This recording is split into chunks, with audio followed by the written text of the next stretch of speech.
I'm Lynn Hill. Welcome to the Fundamentals of Climbing, where I'm going to break down the essential elements of climbing technique.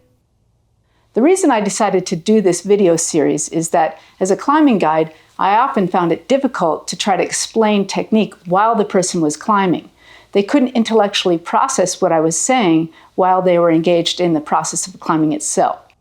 I could make a few simple suggestions, but it was useless to try to explain anything more complicated.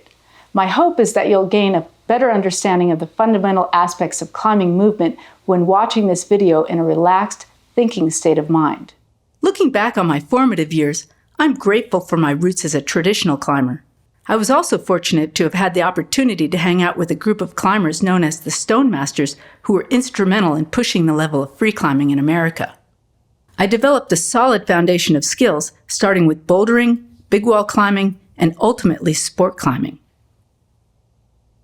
Over the years, I've climbed so many different routes on various types of rock around the world, which has enabled me to become a much smoother and more efficient climber.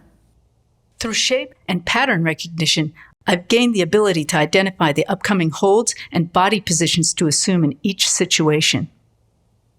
I've also developed a keen sense of body awareness, which is an essential asset when it comes to on-site climbing, taking calculated risks, or dealing with unexpected challenges. Starting as a young gymnast, I learned how to visualize the mechanics of movement. I imagined what it would look like if the movement was broken down into a few simple steps. Through trial and error and asking myself the right questions, I gained a greater sense of kinesthetic body awareness. I've discovered that to optimize my own technique, it helps to ask the right questions. By paying attention to my own process, teaching, and observing others, I've gained a more conscious understanding of the geometry and physics involved.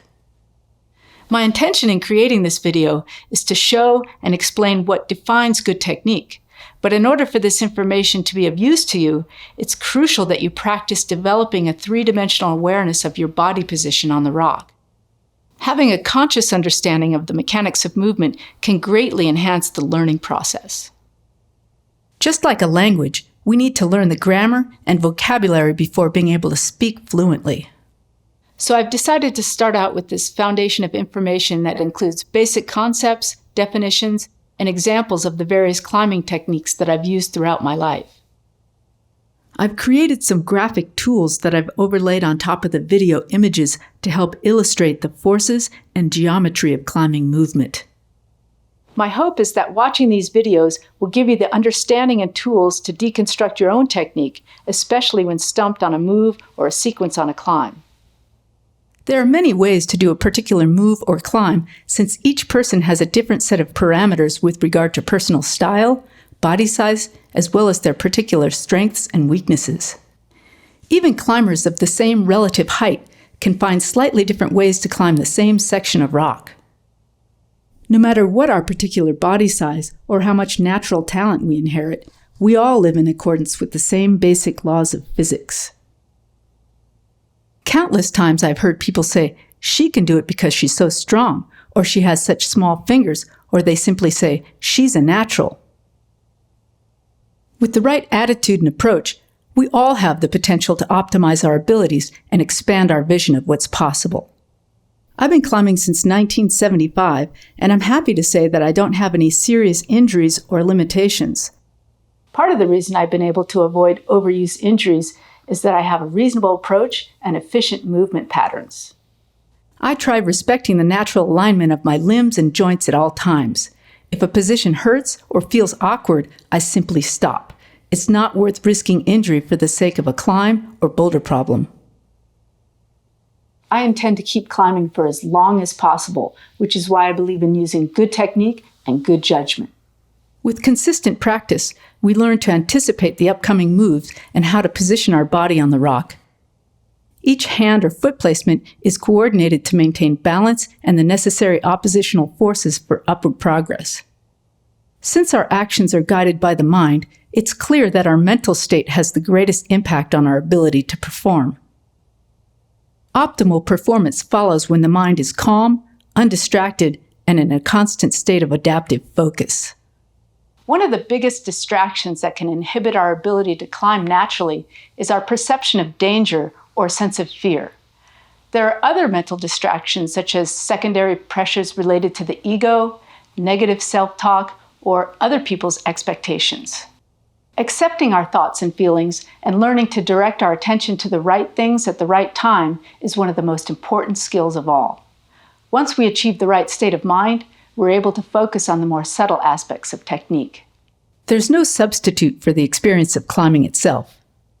After so many years, climbing has become a form of moving meditation.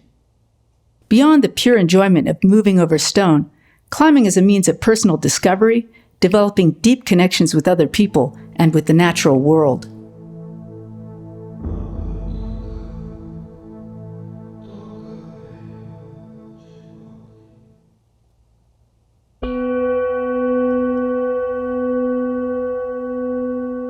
When I first started climbing, I didn't even know there was such thing as technique. Without any formal instruction, I learned through a process of trial and error and a gradual progression that allowed me to master the necessary skills before advancing to the next level. Good technique depends on the conservation of energy, respecting the most fundamental laws of geometry and physics. Efficiency in climbing is a function of how well we direct our center of gravity. While standing, our center of gravity is generally located about 2 inches below the belly button and 2 inches in toward the center of the body. However, when climbing, our center of gravity is not always located in the center of our body. To illustrate this point, I placed the light on the backs of 2 different climbers while climbing the same route. The distinctive path of light created by the more advanced climber indicates less wasted movement and a smoother progression of their center up the wall. To help illustrate the forces involved in the climbing process, I've created 4 different types of graphics. Points refer to our center of gravity with respect to our points of contact on the rock, which forms a kind of geometry. Vectors refer to the ideal linear direction of force either on a hold or the line vector between holds.